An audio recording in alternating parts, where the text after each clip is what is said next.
Muy buenas tardes y bienvenidos. Creíamos que no llegábamos, algunos creíamos que no llegaban, pero al final están y estamos todos los que vamos a poner de manifiesto que Málaga cada vez tiene más capacidad en cuanto al turismo se refiere, porque hoy vamos a planificar, y nunca mejor dicho, por aquel organismo dependiente de la Diputación de Málaga, que planifica ese turismo de Málaga y de la Costa del Sol. Y precisamente vamos a hablar, ya terminando y concluyendo el año y estando ya en el último trimestre del año, pues de todo aquello que ha deparado el 2018. Saben que hemos estado y que estaremos en todas y cada una de las ferias donde Málaga se hace protagonista, junto a otras realidades como la andaluza y la española, pero donde Málaga tiene un hueco especial en todas y cada una de esos puntos y compromisos con el mundo en general y con el turismo en particular.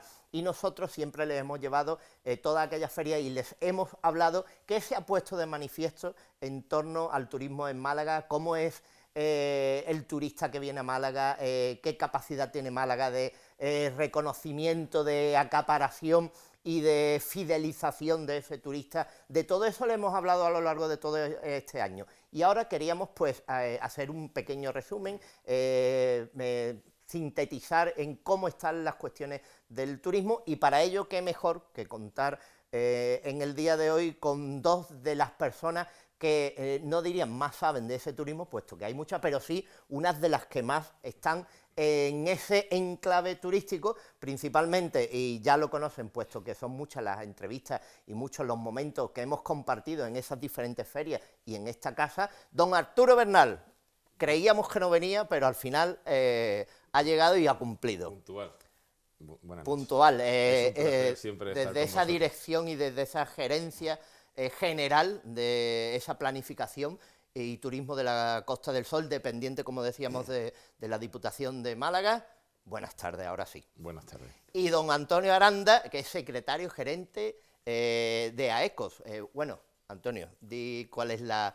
Secretario general gerente. Exactamente, secretario Ese es general uno gerente, de los cargos. que tenemos aquí a dos generales, efectivamente, Muchas que es lo que yo les gracias. decía anteriormente. Arturo, hablábamos en el principio del programa, en esta entradilla, siempre se hacen balances, estamos en este tercer trimestre. Evidentemente hay balances hasta en el mes de septiembre, octubre, y ahora saldrá un balance ya general del año y un avance incluso de lo que nos podemos esperar. Pero en líneas generales y hasta donde podemos leer, como se dice, ¿cómo ha sido el comportamiento del turismo en la Costa del Sol en este 2018? Pues estaba yo pensando, así para mis adentros, cómo definiría yo este año desde el punto de vista turístico. Y pienso, pues ha sido un año muy interesante, pero también digo, bueno, ¿y qué año no es interesante en el turismo? Es una actividad tan global, tan importante en todos los países del mundo que siempre es interesante, ¿no? Pero este año ha sido un buen año. Ha sido un buen año teniendo en cuenta que el año pasado fue el mejor año, el año 17, el mejor año de toda la serie histórica, de todos los años en los que tenemos datos sobre el turismo. Y hemos llegado a él incluso superando momentos de crisis dura, la crisis del año 9, del año 10, 8, 9, 10, que fue especialmente dura. Pero es un año interesante porque en este año se han producido cuestiones curiosas, ¿no? Primero, importantes. Primero, que se han recuperado los mercados que son competidores en el Mediterráneo y que por motivos de inseguridad, tanto política como bueno, pues, de conflictos, etcétera, y atentados terroristas, pues estaban un poco agazapados desde el punto de vista de la oferta. Y este año ha sido un poco la explosión de esos mercados, después de que haya pasado un tiempo pues razonable sin que haya habido, gracias a Dios, pues atentados ni problemas, ¿no? También hemos tenido un año especialmente caluroso en el verano, lo que ha hecho que muchos de los destinos que estaban siendo nuestros clientes potenciales más importantes en Centro Europa y en Norte Europa, pues hayan decidido, curiosamente, que ese año no salían de vacaciones, porque se podían ir a las costas del sur de Londres, perdón, de Inglaterra, o a las costas del norte de Europa a darse un baño, porque además hacía tiempo para eso, ¿no? Y aquí me gustaría introducir una pequeña salvedad, un pequeño ejemplo. Fuimos a Holanda hace no más de un mes y encontramos una publicidad en agencias de viajes que decía Costa de Amberes. O O sea, utilizando el término en español Costa de, igual que la Costa del Sol, Costa de Amberes. Se pone de manifiesto que realmente el tiempo ha sido tan bueno que una parte de nuestro turismo no ha venido en verano a vacacionar, ¿no? A tomar sus vacaciones como se suele hacer. Y después, bueno, también ha habido un elemento que parece que no se le da importancia, pero que es realmente trascendente en este momento, en este año que hemos tenido, y ha sido el Campeonato del Mundo de Fútbol.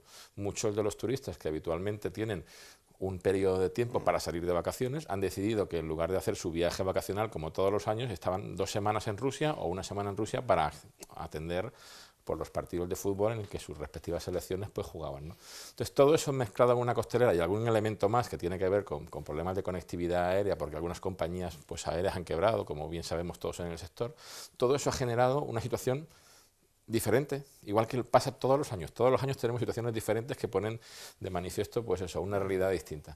Y en este año pues hemos tenido algunos altibajos en mercados importantes como el mercado emisor alemán y el mercado emisor británico, que nos han hecho pasar algún que otro susto. Pero yo creo que podríamos definirlo no como una crisis, no como un parón, no como una cuestión realmente a preocuparse, sino como un pequeño ajuste que se produce por situaciones coyunturales del mercado. Y esa es la situación que en general tenemos. Es decir, vamos a repetir posiblemente y superar los números del mejor año de la historia. El 18 va a ser, sin duda alguna, el mejor año de la historia otra vez.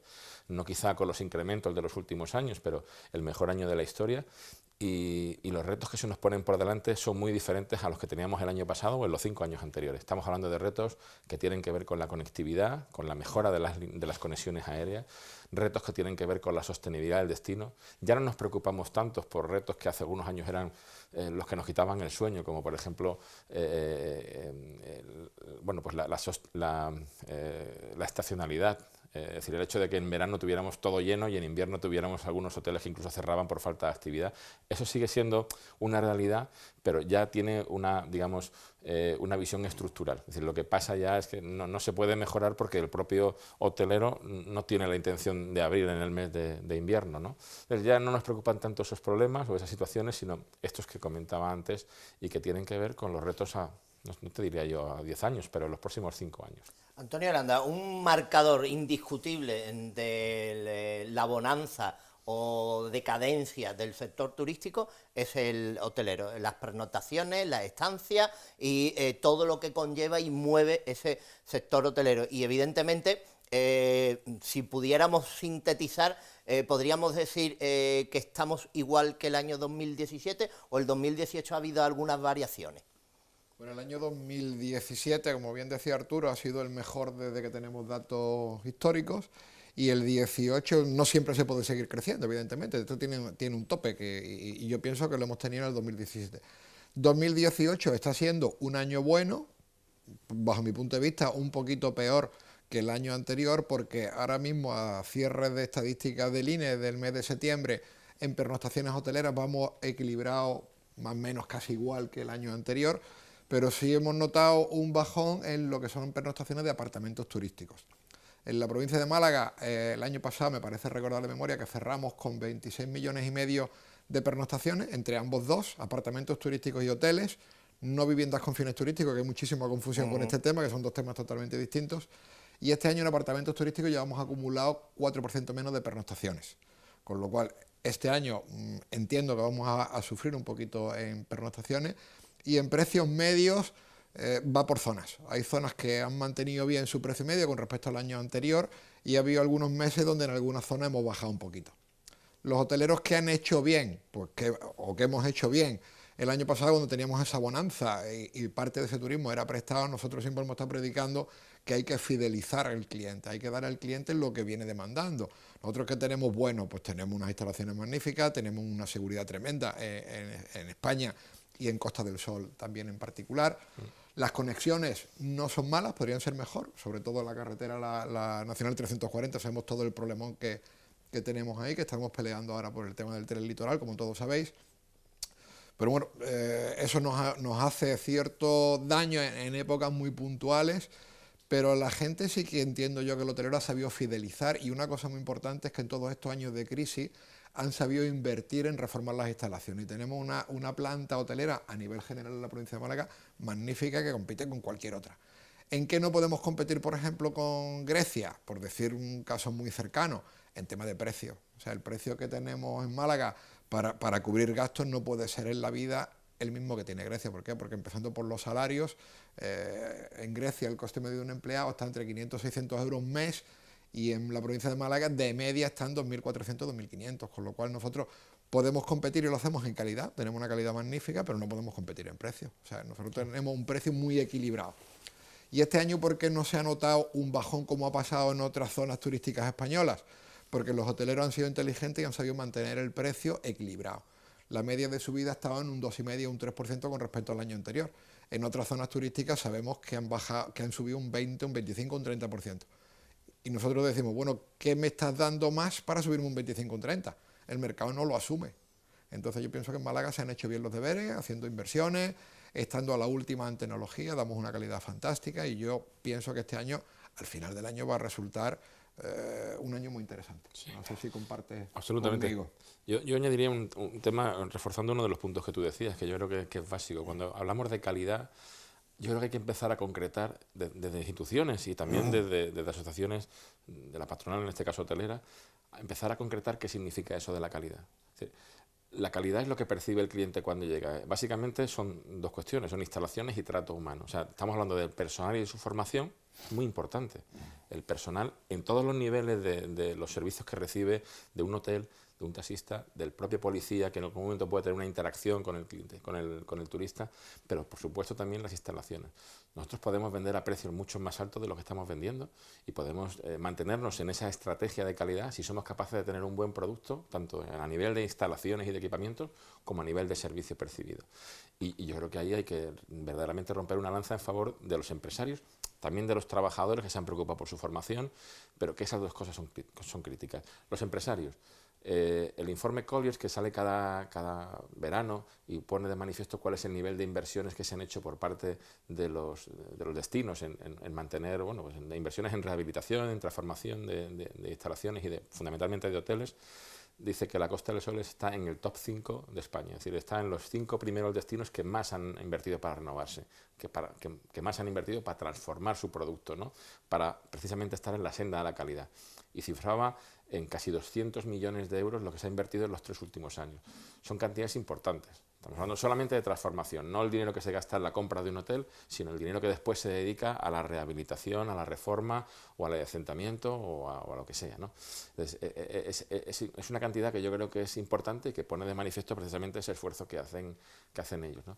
Y no tengo la cifra exactamente de lo que se ha invertido en formación, pero son cantidades muy importantes. O sea, el esfuerzo que se hace en España a través de programas, por ejemplo, como la tripartita antigua, que ahora no recuerdo cómo se llama, si quizá te acuerdas. Tiene un nombre complicadísimo. Bueno, pero en definitiva es la formación gratuita que reciben las empresas para que sus trabajadores estén al día de las técnicas y de las herramientas, incluso de la innovación más actual, pues ahí se ha dedicado muchísimo dinero.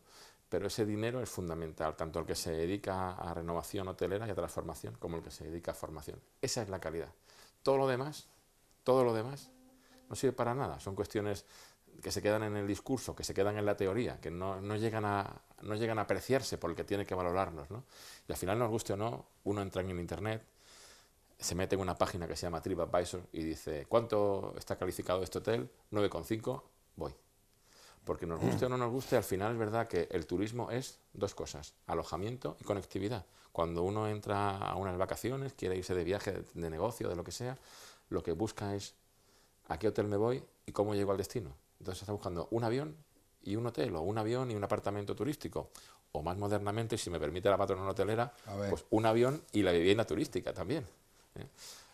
Y ahora hablaremos sobre la vivienda turística, que yo sé que eso, Antonio... Claro, incluso lo estábamos hablando... Gracias por hacerme esa pregunta. Lo estábamos hablando anteriormente porque a la hora de cifrar y a la hora de sumar todo y cada uno de los valores, se suman los datos que se tienen fiables, es decir, pernoctaciones, gasto medio por el turista que nos ha llegado. Lo que no podemos controlar es esa vivienda turística qué ha dejado en este caso en Málaga y en la provincia de Málaga, puesto que no es contabilizable, y después el dato de que aquello repercuta en la ciudad y en el malagueño es muy reducido, puesto que repercute en la persona que la lleva. Políticamente o desde las instituciones existen ya unos cambios y por lo menos se están fijando en poner unos parámetros. Hablábamos que en Málaga se va a pedir la tasa de basura a esas viviendas para compartirla con los hosteleros y para compartirla con el comercio, para que igualmente compartan pues esa evaluación en la tasa de la basura en el caso de Málaga. ¿Cómo está ese movimiento desde el punto de vista, en este caso, de Diputación y de esta planificación y turismo, y desde el punto de vista hotelero, en qué interfiere el aspecto de esa vivienda turística? Paco, como haces siempre, me haces varias preguntas en una. Efectivamente. Pero voy a intentar responderlas todas utilizando poco tiempo. Vamos a ver. Efectivamente, la información que tenemos o los datos que tenemos se refieren a los que nos ofrece el INE, que son datos que parten de los propios hoteles. Los hoteles dan esa información al Instituto Nacional de Estadística, ellos la elaboran y nos la devuelven con esos índices de ocupación, pernoctaciones, viajeros, por nacionalidades, etc. Esa información viene ahora mismo de lo que era tradicionalmente el alojamiento reglado, que se llamaba. Era hoteles, apartamentos turísticos, camping, viviendas rurales. ¿Vale? Hostales, pensiones. Hostales, claro. bueno. Lo que tradicionalmente se llamaba alojamiento reglado. Modernamente se ha transformado lo que anteriormente era la casa que tenía un señor en Fuengirola y que la ponía en el periódico y decía, se alquila para el verano. Y lo ponía un anuncio por palabras en El Sur. Ahora eso ya no se hace así, en cualquier periódico, ¿no? En El Sur, en el Málaga Hoy, en La Opinión, en todos. Y lo ponía, y ahora lo puedes ver en Internet. Y a través de Internet tienes una oferta tremenda. Bueno, esa oferta en Málaga es importante decirlo. La oferta hotelera asciende a unos 95.000 plazas actualmente. En la provincia. O sea, diariamente tenemos disponibles una capacidad instalada de 95.000 plazas de alojamiento. Pueden venir 95.000 personas a dormir en hoteles. Si contamos la vivienda turística, todavía no se han inscrito todas las que hay disponibles, no están inscritas, es decir, no están legalizadas en el registro de la Junta de Andalucía, y ya tenemos dadas de alta unas 135.000. Es decir, que ya las viviendas turísticas suponen más plazas que las de los hoteles que son los que han operado toda la vida como alojamiento turístico en la costa. Pero eso no quiere decir, y además hay una responsabilidad por nuestra parte, dar la espalda a toda esta oferta instalada. Esa oferta existe, es una oferta demandada, es una oferta que está canalizada a través de los canales de comercialización que podemos utilizar y que podemos ver en cualquier país del mundo. Oye, pues no podemos planificar, no podemos hacer gestión turística dando la espalda a esa realidad. Hay que abrirse a esa realidad y, sobre todo, tratarla en términos de proporcionalidad o igualdad. Eso es un poco lo que tenemos la diferencia con algunas otras visiones, ¿no? ¿Qué quiere decir proporcionalidad o igualdad? Pues bueno, pues los hoteles no son iguales que los apartamentos turísticos, ni tienen la misma normativa que los apartamentos turísticos, ni la misma normativa que las casas rurales o que los campings. Cada uno tiene su propio decreto de funcionamiento ordenado por la autoridad competente, que en este caso es la Junta de Andalucía. En el caso de las viviendas turísticas se hizo un decreto, los hoteleros piensan que es un decreto poco riguroso o poco duro, y sin embargo las viviendas turísticas piensan que es muy duro. Bueno, pues obviamente nunca se legisla a gusto de todo el mundo, pero ciertamente hay una legalidad. Lo que dicen los hoteleros, y creo que decimos todo el mundo, es que creo que nosotros no podemos intervenir, no podemos perseguir la libertad de empresa. Es decir, la libertad de empresa es algo que es sagrado. Yo diría que en un país como el nuestro, mucho más que hasta la libertad de expresión. La libertad de empresa debe estar por encima de cualquier principio, salvo los constitucionales que tenemos de derecho a los ciudadanos. Pero lo que sí que tiene que haber en esa libertad de empresa también es una ordenación, porque a nosotros también nos interesa. No podemos crecer ilimitadamente, lo decía hace un momento Antonio. Entonces requiere que por parte del planificador público haya un control en cuanto a cómo evoluciona el mercado, para que podamos tener políticas de planificación en un sentido o en otro. No podemos de un día para otro plantarnos con 135.000 camas más, porque ni tenemos capacidad de servicios públicos para atender toda esa demanda que ha sobrevenido de repente, o toda esa oferta que se plantea de repente. Entonces, ese es un elemento importante. ¿Se puede cuantificar esta demanda? Perdón, esta oferta. Pues Hoy por hoy no, porque no tenemos todos los datos en nuestro poder. Sabemos los que están inscritos, pero no sabemos los que no están inscritos y están operando, ¿no?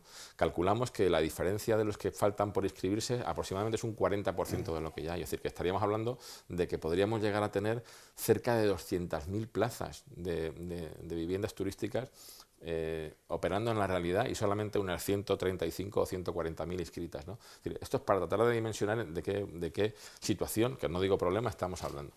Pero llegará un momento en que toda esa oferta obviamente se empezará a controlar también estadísticamente y entonces tendremos datos de ocupación referidos a casas, viviendas turísticas o viviendas de uso turístico, hoteles, apartamentos y tal.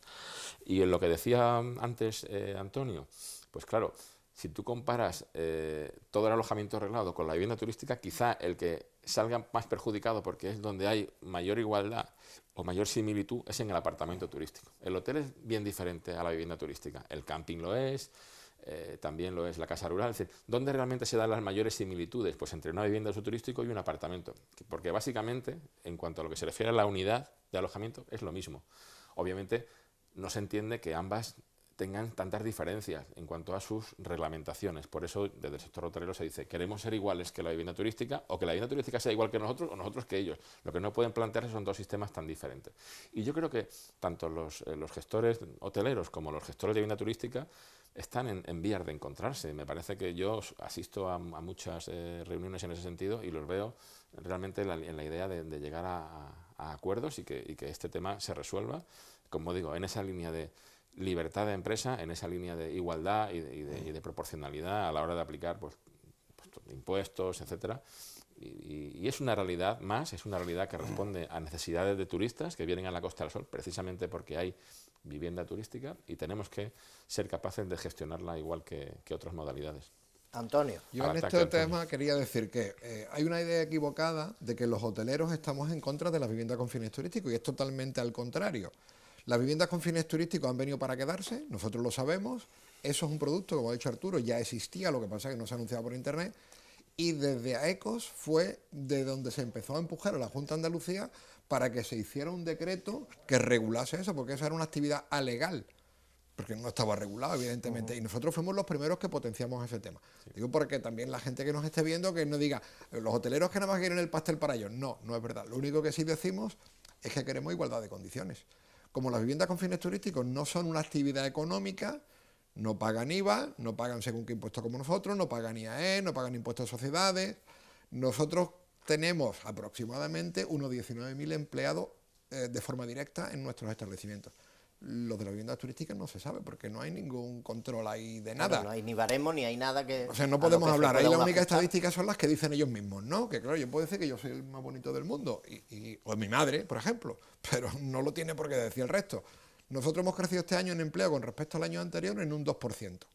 Pero es que el año pasado, con respecto a 2016, hemos crecido casi un 10%. Es decir, que nosotros sí que estamos generando empleo directo y de calidad porque tenemos un convenio que cumplir y ellos no. Entonces nosotros lo único que queremos es igualdad de condiciones para todos. En el tema de los apartamentos turísticos es que es una cosa tremenda. ¿Por qué? Porque en un mismo edificio conviven apartamentos turísticos reglados del tipo conjunto o viviendas con fines turísticos y no tienen los mismos costes. Con lo cual nosotros decimos que es injusto. En el caso de Málaga Capital, que ahora está este tema en candelero del tema de la basura, ¿no? Yo vivo en Málaga Capital igual que tú, y mi índice del recibo del IBI es de un 0,45 y los hoteles tienen un 0,65. Yo no pago basura, ni tú tampoco. ¿Por qué? Pues porque está incluido en el recibo del IBI y los hoteles sí que pagan una tasa de basura en función del número de plazas que tienen. El agua nosotros la pagamos por tramos baratitos o tal, pero los establecimientos hoteleros tienen una tarifa única que es casi el triple que pagamos tú y yo. Entonces, ¿por qué yo tengo que pagar más que el resto? ¿Nosotros qué pedimos? Pues que eso sea una actividad económica y que tengan que emitir una factura como hacemos nosotros y pagar un IVA como decimos nosotros. Nosotros estamos totalmente a favor de las viviendas con fines turísticos. Lo que pasa es que son dos productos pues totalmente distintos. Y nosotros no queremos que se quite, lo que queremos es que sea un único decreto que se regule. Y que se regulen las dos cosas. Nosotros tenemos un caso anecdótico de una asociado mío que quería hacer unos apartamentos turísticos tipo conjunto, que tenía 3 apartamentos en Calle Nueva y uno en la Plaza de la Constitución, y tienen que tener una recepción a un radio de 1 kilómetro, ¿verdad? Como sabéis. Pues el ayuntamiento no le dio la licencia de apertura, porque decía que ahí no se puede, porque eso está afectado por el PEPRI. Y solamente se pueden hacer apartamentos turísticos de edificio complejo, que es el bloque completo. ¿Qué tuvo que hacer? Dar las 4 viviendas de alta como viviendas con fines turísticos. Eso es injusto. O sea, no estamos siendo iguales para todos. Y entonces, ¿tú qué quieres? Tener un negocio, porque esto al principio se creía que era una actividad colaborativa, ¿no? Muy mal llamado, porque es una actividad económica pura y dura. Pues vamos a competir todos con lo mismo, que nosotros estamos totalmente a favor. Y la competencia es totalmente buena. La competencia solo asusta a los incompetentes. Y entonces nosotros, por supuesto que sí, ¿por qué no? Esas cifras y esos datos nos llevan a otra cuestión en la turística, y es, evidentemente, y no sé, lo estoy hablando para que lo expongáis, porque no sé los datos, ¿la vivienda turística está más requerida por un sector nacional, o el sector a nivel mundial, el turista a nivel mundial, va requiriendo una vivienda específica, en este caso turística, o no tiene nada que ver, y el turista, porque evidentemente se está, por parte de planificación, de Diputación de Costa del Sol, de los propios hoteleros, se está vendiendo mucho un producto de calidad. Hablabais antes de la calidad que se ofrece en este caso, y se está buscando no la masificación, tanto la masificación como la calidad en el turista. La selección, sí. Hombre, ahí tenemos... Nosotros estamos trabajando de turismo y planificación Costa del Sol, de turismo Costa del Sol, estamos trabajando en tener el primer estudio serio, con fundamento, de qué supone la vivienda turística y de cuáles son, bueno, pues todos esos datos que tú nos estás preguntando. Obviamente, a la altura del estudio que estamos, pues yo te puedo avanzar que efectivamente la proporción en la que tenemos el impacto de, digamos, del turismo internacional o turismo nacional en las estructuras hoteleras tradicionales, por llamarlo de alguna manera, de alojamiento reglado tradicional, pues es muy similar a la que se produce en la vivienda turística, muy similar. O sea, y supongo que variará igual que varía la de los hoteleros. Hay años que tenemos 50-50, otros años que el turismo internacional sube, pues se sufre más el nacional, y cuando el turismo internacional sufre un poquito más, pues los hoteleros hacen ofertas en el canal nacional y se vende más nacional. Y este año hemos estado en el entorno de a lo mejor el 65-55, perdón, 65-45 o 70-30, ¿no? Ahí nos hemos movido con más impacto del turismo nacional, que ha afectado también, o sea, que se ha producido también el mismo esquema en la vivienda turística. Y si hablamos en nacionalidades, la vivienda turística tiene un comportamiento muy similar al que tiene también el sector hotelero tradicional. Es decir, nuestros clientes cercanos, o sea, nosotros, nuestra industria turística, al final, el modelo de alojamiento se ve afectado o beneficiado de la misma manera en ambos casos, ¿no? Tenemos más nacionales, dentro de los nacionales más andaluces, después vienen los madrileños, después vienen los catalanes y después el resto de España, y cuando vamos fuera en la cuenta internacional, pues los que más vienen son británicos, después alemanes, después nórdicos, después franceses, italianos, es decir, más o menos la misma estructura que en el cliente, o sea, perdón, que en el alojamiento hotelero. Ahí no hay diferencias. No sé si tú has notado... Yo no he notado esa diferencia. Las estadísticas, vuelvo a decir, las estadísticas que nosotros conocemos de estas viviendas son las que dicen ellos, evidentemente. Ellos decían no hace mucho que tienen más nacional que internacional. Y en el tema de la calidad, pues bueno, los apartamentos turísticos, que en este caso es lo que nos ocupa, pues tienen un decreto que es muy, muy duro. Es decir, te dicen los metros cuadrados que tienes que tener, la cocina que tienes que tener, la medida de las camas, que tenga ventilación suficiente, los hornos que tiene que tener, el tipo de horno y tal. La vivienda con fines turísticos te dice que tiene que tener un botiquín y un aire acondicionado. Entonces, estamos hablando cómo controlas esa calidad. En turismo en Málaga, en la Delegación de Turismo, hay 7 inspectores. Los 7 inspectores no dan abasto a controlar las 27.000 viviendas que hay ahora mismo. O sea, ellos no pueden ir una por una a mirar los estándares de calidad que tienen. Sin embargo, el visitar un hotel es lo más fácil del mundo. ¿Por qué? Porque es que de un plumazo te has quitado 400 habitaciones. Entonces nosotros sí que estamos muy controlados. Y en muchos casos, bueno, con el tema del personal, todos los hoteles o prácticamente todos tienen comités de empresa, con lo cual ahí no te puedes ir al lado y incumplir el convenio colectivo. ¿Por qué? Porque es que el comité te está dando caña por un tubo. Por lo cual nosotros entendemos que tenemos un empleo digno y de calidad. Y el 50% de nuestros empleados fijos, 30% fijos discontinuos. Con lo cual nosotros sí que estamos apostando a futuro. Y los negocios nuestros, un hotel que tiene 300 o 400 habitaciones, tú mañana no lo cierras y te vas. O sea, tú tienes un edificio que ha hecho una inversión importante y eso es para quedarte, eso arraiga al empresario. Ahora las viviendas, si mañana me va mal, pues ya está, la pongo en alquiler directo otra vez y lo alquilo en vez de en 900 o 1000, lo alquilo otra vez en 500 como estaba hace poco, que eso es otro problema adicional que hay para el ciudadano normal, ¿no? Y se ha acabado la película. ¿Qué inversión he tenido que hacer? Ninguna. Bueno, hay que reconocer también una cosa. Yo no estoy a favor de ninguno ni del otro. Reconozco como ente público o como responsable del ente público encargado de la promoción turística, en este caso, reconozco que tenemos una gran oferta y es de calidad en la mayor parte de los casos, incluso en el caso de la vivienda turística. Y yo siempre que puedo entro en las plataformas y me voy a ver las casas in situ incluso, hago visitas de inspección y les pido por favor enseñarme qué casa estáis vendiendo y realmente pues me quedo sorprendido y son viviendas interesantísimas y de mucha calidad. También hay de las otras, ¿eh? Por eso se trata de hacer un decreto lo más riguroso posible porque precisamente estamos todos estamos interesados en esa calidad. Que invertir para que haya un producto alto y que en ese producto alto podamos competir en otra división, no en la división de la masa, sino en la división del gasto. Sigue tú. Nosotros estamos interesados en que haya calidad y para que haya calidad tiene que haber publicidad, como en todos los aspectos de la televisión. Por eso nos vamos a ir, vamos a volver y vamos a seguir desgranando estos datos turísticos, tanto desde el sector y desde Diputación y esa planificación y turismo de la Costa del Sol, como desde AECOS, pero eso va a ser después de esta calidad de anuncios.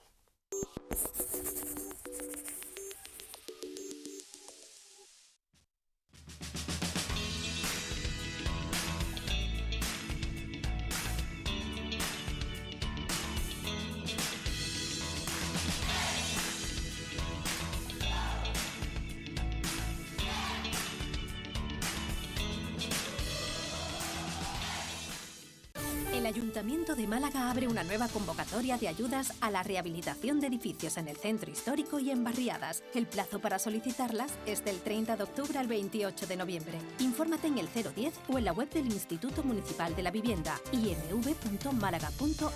Ayuntamiento de Málaga. Málaga funciona.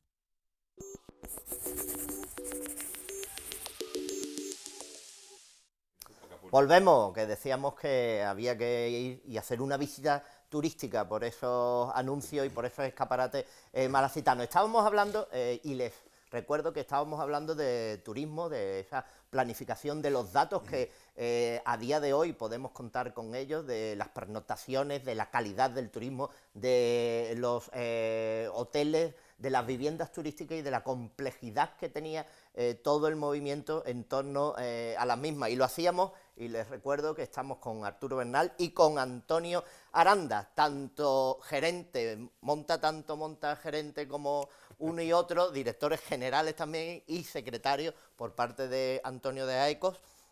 Hablábamos de la calidad que se precisa y hay un dato que lo compartís porque es un dato oficial y todo, y es tenemos que estar vigilantes de ese turismo inglés que se ha reducido o ha bajado en capacidad con respecto a otros años, o simplemente también esto es cuestión de una estacionalidad. Hablábamos de un mundial, de unas características del tiempo que hemos tenido en este 2018 y que estamos teniendo en este 2018, que ha hecho que turistas con una determinada temperatura en sus localidades de nacimiento pues se hayan quedado en las mismas.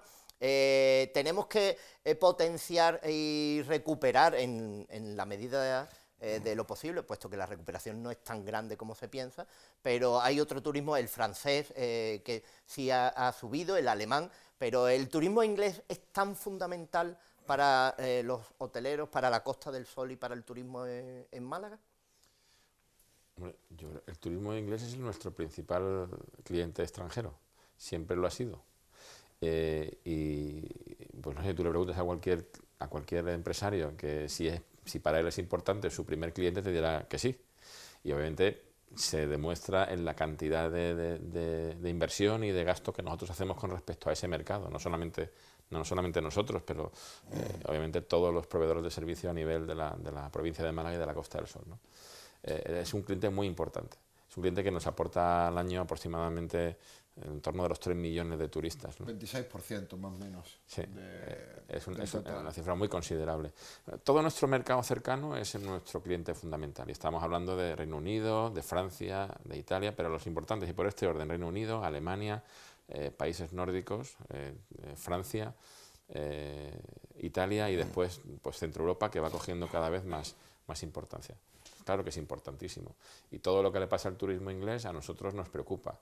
Lo que pasa en el país a nivel de macroeconomía nos preocupa. Si la relación libra-euro se encarece, nos preocupa, porque la capacidad de gasto que tiene un turista inglés en la Costa del Sol, que va con libras, y los cambia a euros, pues se ve disminuida si la libra pierde valor con respecto al euro, ¿no? Lo que está pasando con el Brexit, o la incertidumbre que se genera a nivel internacional con el Brexit, nos preocupa, porque eso, lo primero que produce, antes de que produzca ningún efecto real, es que produce una situación de incertidumbre en el consumidor, en el cliente, en el turista, en el huésped, ¿no? Y llega y dice, no sé a qué tenerme, no sé si ir o no ir. ¿Y si voy y no me atienden en un hospital si me pasa algo? ¿Y si ahora cuando vaya me van a pedir el visado o me van a pedir el pasaporte, que antes no me lo pedía? Todo ese tipo de cosas, a uno le puede parecer que eso es una tontería, pero bueno, los turistas al final tienen sus miedos también, ¿no? Porque supone salir fuera de tu entorno, de tu área de confort, y ese tipo de cosas pues tienen que estar muy bien resueltas, tienen que haber mucha seguridad. No solamente nos referimos a la seguridad física, ¿verdad? De no tener atentados o de no sufrir ningún tipo de guerra, o sea, pero también la seguridad asociada a ese tipo de cosas. Por eso el Brexit nos interesa, nos preocupa, y nos preocupa en definitiva cualquier cosa que le preocupe al mercado británico, porque es nuestro cliente. Si nuestro cliente deja de tener capacidad de gasto, si nuestro cliente deja de tener o tiene un clima buenísimo y no sale de viaje, si nuestro cliente se dedica a ir a otros sitios en lugar de venir a la Costa del Sol, pues todo eso nos preocupa, obviamente. Se producen normalmente siempre pequeños altibajos en esas cifras, ¿no? Y este año se ha producido un altibajo. Yo no lo denominaría, no sé qué piensa Antonio, pero yo no lo denominaría en absoluto un frenazo, ni un parón, ni una crisis. No hace falta hacer gabinetes de crisis. Llevamos mucho tiempo ya en este negocio como para saber interpretar esos ajustes, ¿no? Lo que sí que tenemos obviamente es que trabajar en todas las direcciones, conectividad aérea, promoción, mucha promoción, renovación de la imagen que tenemos en esos mercados. ¿Qué piensan los británicos de nosotros y por qué vienen o por qué no vienen en un determinado momento y prefieren otro país, ¿no? Eso es lo que tenemos que hacer y es lo que tenemos que dedicarnos. Los factores ambientales son factores ambientales. Y los factores macropolíticos o geopolíticos que tenemos en un momento determinado, y el Brexit lo es y será un factor muy importante desde ahora que ya ha habido un principio de acuerdo hasta que se consumen los primeros efectos. Esto va a ser muy importante y tendremos que ser capaces de lidiar con ellos, pero poco a poco. Por eso el Brexit no va a entrar como un tajón en una tarta, sino que van a haber una pequeña lloviznada de pequeños efectos que van a intentar que nosotros podamos de alguna forma ajustarnos a esa situación. Pero nos preocupa, claro que nos preocupa, es nuestro principal cliente. También Antonio es el principal proclamador e inscribidor de quejas, de reclamaciones en ese sentido. Claro, al haber más también tiene que haber más en todos los aspectos, ¿no? Hay de todo. Mira, yo he tenido la gran suerte de mi época de director de hotel, que han sido muchos años, de trabajar muchísimo con los británicos, ¿no? La verdad que es un cliente muy repetitivo en Costa del Sol y es un cliente muy fácil de llevar. Y al decir fácil, quiero decir que lo que tú publiques en el folleto eso es lo que quieres, ni más ni menos. O sea, tú lo que no puedes vender una película y luego darle otra porque entonces te va a reclamar seguro, porque es un especialista en ese tema, evidentemente. Esto de estos temas gastrointestinales que hemos tenido, que afortunadamente ya se ha cortado, pues bueno, el inglés, y a ti a lo mejor también te gusta de tirarte unas vacaciones por la cara, ¿no? Como decimos en Málaga. ¿Qué pasa? Que se lo han puesto tan a huevo que los abogados, mira, que no te preocupes, que esto está. En el momento que el gobierno británico, por la presión que hemos hecho también los hoteleros españoles, afortunadamente, y la autoridad británica nos han apoyado muchísimo, han visto que ese chollo se ha acabado, porque es que era injusto. O sea, yo decía en aquella época que si yo tengo un hotel con 600 clientes, que todos comen lo mismo y todos beben lo mismo, coño, ¿por qué solamente se enferman los ingleses, ¿no? Qué mala suerte que tienen las criaturas. Y eso no afectó mucho en la Costa del Sol, ¿eh? Afectó mucho más en otros destinos que nosotros. No, porque ese tipo de cliente que se quejaba era más cliente de todo incluido. O sea, el cliente de todo incluido dice, no, es que yo solamente comí en el hotel y no he salido de aquí. Pero las reclamaciones las hacían tan reclamaciones tipo que incluso en hoteles donde solamente daban media pensión, el formulario que mandaban y la queja era exactamente igual. Mire usted, es que yo nomás que le doy desayuno y cena. Usted ha comido fuera, ha bebido fuera y ha hecho de todo fuera. Por tanto, en mi hotel no ha sido. Aparte de eso, ya te digo, es un cliente que es muy fiel. Lo que pasa es que también nosotros lo haríamos, yo me cansaría de venir un año detrás de otro a Costa del Sol. Pues este año, si había unas ofertas espectaculares en Grecia, en Turquía y en Egipto, porque ellos tienen que remontar su crisis a base de precio, oye, pues si venía a Costa del Sol me cuesta 2.000 euros, pues si allí me va a costar 700, pues me voy y pruebo. Es una cosa también lógica que cualquiera lo haríamos, ¿no? Pero ese cliente es distinto del que hay en Costa del Sol, si me Hay de permite. todo. Pero en esos destinos, me refiero a Túnez, a Turquía, a la zona de Antalya, me refiero a la zona litoral en griega, no las ciudades. También Egipto. Es decir, estamos hablando de un cliente, de una oferta que fundamentalmente predomina el resort, todo incluido, el concepto de resort. Y Pero eso aquí en la también Costa del Sol tenemos, pero no es lo que más predomina. Hay hoteles tenemos que menos. tienen todo incluido, hoteles que tienen pensión completa con algún aditamento, pero eso no es un resort de los resorts que estamos hablando, ¿no? El complejo hotelero frente al mar con montones de piscinas, con montones de restaurantes, con gimnasios, con guarderías, ese es el resort al que nos estamos refiriendo y es quizá la modalidad que puede sufrir ese trasvase de clientes que, como no estaban disponibles por la cuestión de la crisis de seguridad, se vinieron al Mediterráneo, a la Costa del Sol o a la Costa Brava o a otro Correcto. sitio, y a Canarias. Lo que realmente yo creo que donde realmente se ha visto ese efecto de vuelta de ese cliente prestado, que a algunos les gusta el término y a otros no, pero la vuelta de ese cliente prestado ha afectado mucho, por ejemplo, a Canarias, porque Canarias sí que es un destino donde hay mucho resort, donde hay mucho concepto de hotel como el que estoy diciendo. En la Costa del Sol hay algunos, muy buenos por cierto, y bueno, no es la mayoría, de hecho es una pequeña minoría. Oye, pues son muy buenos hoteles, pero no es el concepto dominante, con lo cual es verdad que perderemos algunos clientes, pero oye, podemos decir que después de la subida tan importante que ha tenido Grecia, que ha crecido a 3 dígitos, 126% el año pasado, 126%. Turquía, Túnez o Egipto por encima del 30%. Es decir, nosotros hemos perdido un 5% de alemanes y no sé si ha llegado al 2% de británicos. Es decir, no es una cuestión que realmente nos haya afectado. A otros destinos más, pero a nosotros no, porque no tenemos Pero esa modalidad. esto de las subidas tan espectaculares tiene que ver de dónde vienes. Es que hemos subido un 40%, ¿vale? ¿Y cuántos tenía antes? 2. Entonces ahora que tienes 3, ¿no? Pues ha subido un 40%. No, pero, claro. bueno, pero Grecia y Túnez y Egipto no estaban en ese No, pero tienen muchísimas camas. Pero claro, nosotros en Costa del Sol, ¿cuál es una de las grandes ventajas que tenemos? Que tenemos una amalgama de productos tan variada y para todos los gustos. O sea, nosotros tenemos 5 estrellas gran lujo espectaculares y pensiones, que son los lugares más modestos, que también tienen su clientela. Yo siempre digo que tenemos que tener oferta para todo. Y hay gente que dice, es que todo incluido en la Costa del Sol, a los negocios de al lado. Bueno, pues a lo mejor sale y se compra una gorra, o compra una camiseta, o se toma una botella de agua en la calle. Algo te aporta. O sea, nosotros tenemos que tener un poquito de todo. Y también hay clientes que les gusta el todo incluido porque no todo el mundo tiene una pasta impresionante para gastarse. Yo me quiero ir con mi mujer y con mis 2 niños de vacaciones y quiero saber qué me voy a gastar. Entonces me voy a un todo incluido y lo tengo todo incluido. Que el niño quiere 5 Coca-Colas como estas que te tomas y el padre no tiene que hacer un desembolso. O sea que yo entiendo que es bueno que tengamos en Costa del Sol esta oferta tan amplia de alojamiento y todos, por supuesto, son bienvenidos. Hay un todo incluido al que se le reclama un poquito más por parte del gobierno, que son los viajes del inserso. Oye, Ese eso todo es otra- incluido, eso es otra historia, donde ¿eh? verdaderamente es muy corto el precio y el espacio económico para jugar con ganancias, ¿no? Y se estaba reclamando, no en tal medida, en este caso en la Costa del Sol, pero sí en localidades como Benidorm, pero la Costa del Sol prácticamente no salían en las informaciones, pero es la siguiente, o incluso por encima en La Costa en del el Sol sí aspecto que del ha inserto, salido. ¿no? La Costa del Sol ha salido en los informes porque nosotros estamos todas las asociaciones nacionales en una madre que es la Confederación Nacional de Hoteles. Sacó un comunicado, después Benidorm sacó otro y Murcia sacó otro. Nosotros desde AECOS no hemos sacado ninguno porque nos sentimos perfectamente identificados con el que ha sacado la madre, que es la Confederación Nacional de Hoteles. Nosotros en AECOS participamos en una mesa de negociación que hay con el Inserso a nivel nacional, que somos 4 asociaciones a nivel de toda España, y es que ninguno te le gana dinero con Inserso, ahí van todos a pérdida o a empatar. Si empatas es una suerte tremenda, porque el Inserso en un hotel de 4 estrellas al hotelero le paga 22 euros. Los clientes piensan que es que aparte de lo que ellos pagan hay una subvención para el hotelero. No es verdad, es mentira. Tú le quitas el 10% de IVA, te quedan 20 euros. 22 euros, IVA incluido. pensión. Pensión Voy a completa. eso. Pensión completa con agua, con vino, con animación, con servicio técnico, con fiestas de gala de despedida y con todo el rollo.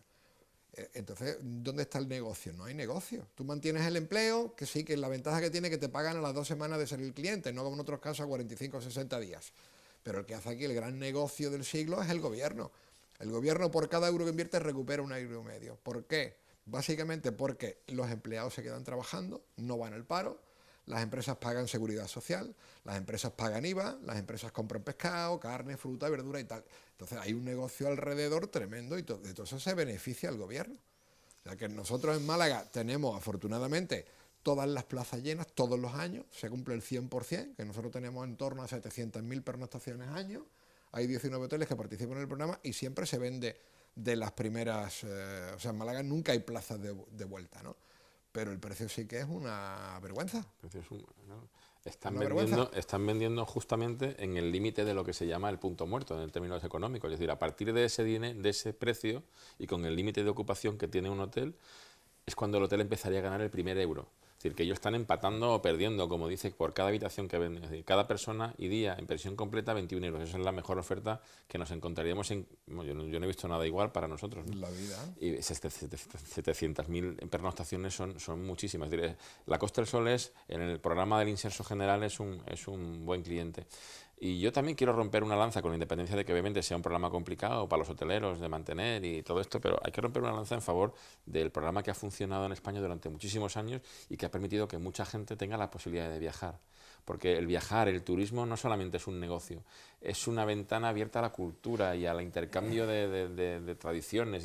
Y mucha gente que ha estado 50, 60, 70 años en un pueblo sin poder salir de su límite, de su término municipal, de repente lo tienes en Madrid o en Málaga o en Tenerife.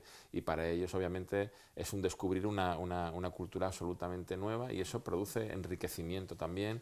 Y produce, paz, ¿no? De alguna manera, y hay que reconocer que el turismo no tiene son también... la ONG, es decir, que bueno, no pues hay que pagarles más, pero que no sea el gobierno el que haga el negocio. ¿Vale? Pues tú réstate un poquito y dame un poquito a mí para que yo también equilibre. Estoy de acuerdo. Vamos todo. o ganamos todo o no ganamos ninguno. Que hagamos eso, pero que no nos carguemos el programa, porque el programa es interesante. Por supuesto que no, el programa es súper interesante. El programa del Inserso es muy ahora lo que pasa importante. es que hay ciertas incongruencias. Ahora estaban diciendo, había una publicidad de que querían que los españoles viajaran a Inglaterra, Italia y al resto de Europa. Y vamos a ver, señores, en Inglaterra, ¿dónde vas tú por 22 euros? Si no te comes ni un fish and chips. ¿Te van a dar alojamiento y pensión completa con algo vino en Inglaterra? Este programa no está hecho para que la gente vaya a gastar el dinero fuera. Este programa se hizo en su día para, como tú muy bien has dicho, el cliente español que no ha podido viajar nunca. Yo es que participo en el Inserso desde el primer programa que se hizo hace 30 años, que era yo recepcionista y tenía pelo y todo, no como estamos tú y yo ahora. Entonces, yo conozco perfectamente el programa. El programa se hizo por un tema social y por un tema de mantenimiento de empleo también, las dos cosas, ¿no? Al mismo tiempo. Y para combatir la estacionalidad. Claro, pero no para llevarse el dinero a los británicos, porque entonces si los británicos vienen aquí con el Inserso, no vienen con la tour operación normal, que fue lo que pasó en su día con el, no sé si te acuerdas, el programa que hubo de turismo andaluz que traía irlandeses, que era para destinos emergentes. Es que Irlanda no era un tema emergente, un país emergente, era consolidado. ¿Qué hacían los clientes irlandeses? Que en lugar de irse a este hotel, que venían todos los años, sobre todo gente de jugadores de golf y todo eso, pues se iban al hotel de al lado que estaba subvencionado con el programa. Entonces me lo estás quitando de ahí y me lo estás poniendo allí. Eso de promoción bien, pero no para los países que están emisores, ¿no? Después de aquello ha habido muchos inventos que han sido obviamente fallidos porque no se han pensado adecuadamente, ¿no?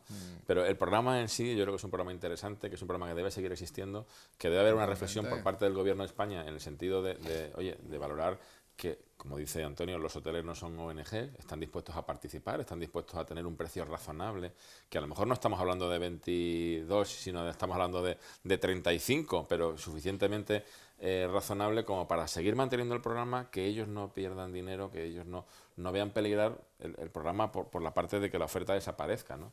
Creo que es importante que se haga esa reflexión. Si desapareciera el programa sería un error tremendo. Por mucho Nosotros estamos a favor de que se mantenga. Simplemente hay que implementar un poquito más, la cuantía que se da por... 4 o 5 euros más.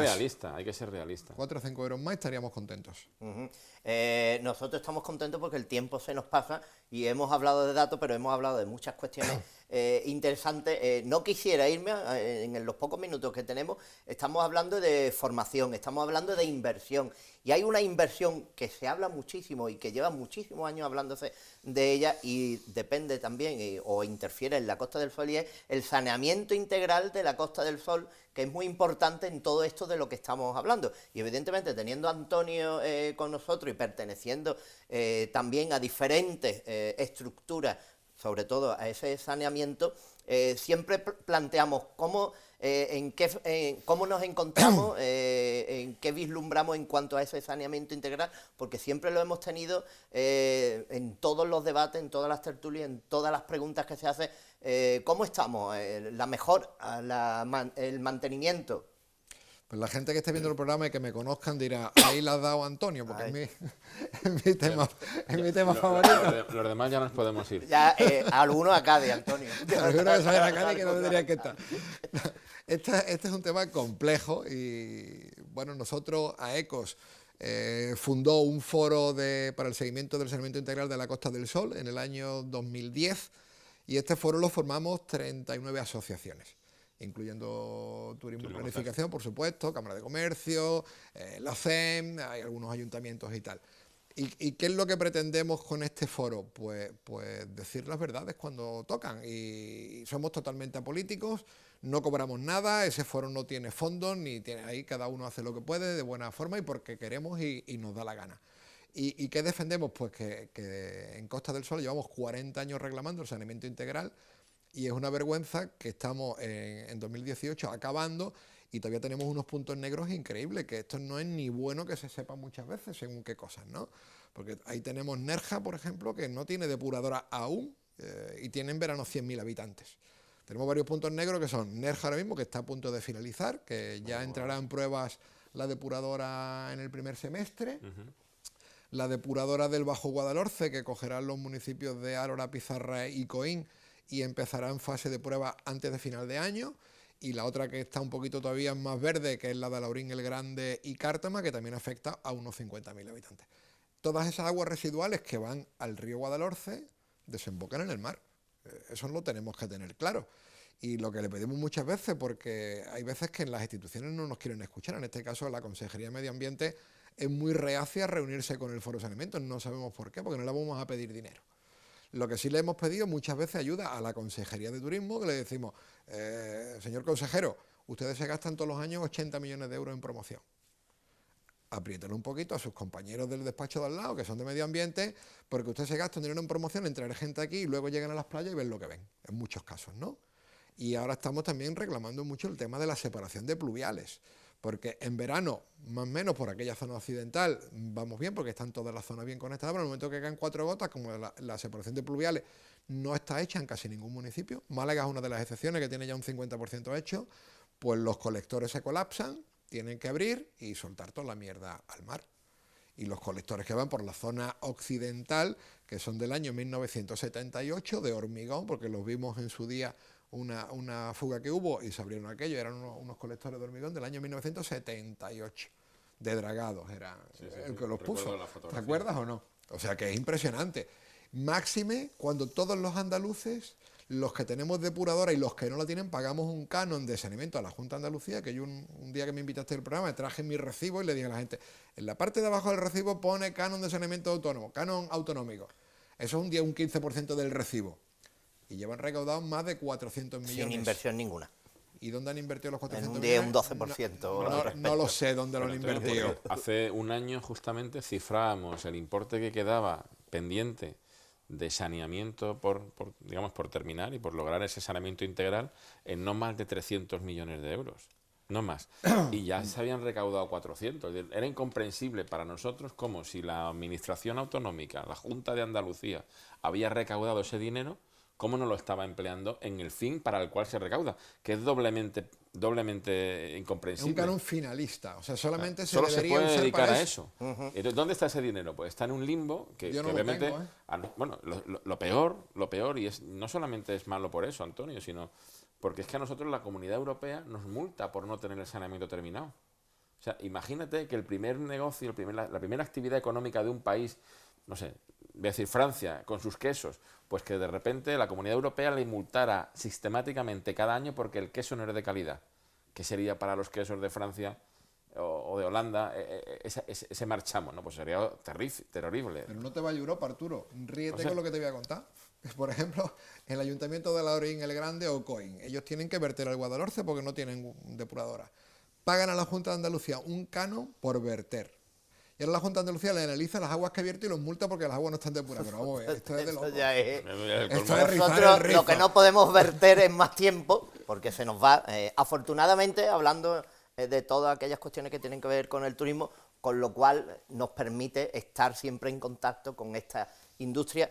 Agradeceros vuestra asistencia a los dos, sobre todo, sabemos que Arturo venía de Cádiz y ha hecho un esfuerzo ímprobo para estar aquí. Tanto Antonio como Arturo, gracias, y nos vemos, porque nos veremos en muchas más ocasiones hablando del turismo y hablando de Málaga, que es lo que interesa y nos interesa a todos.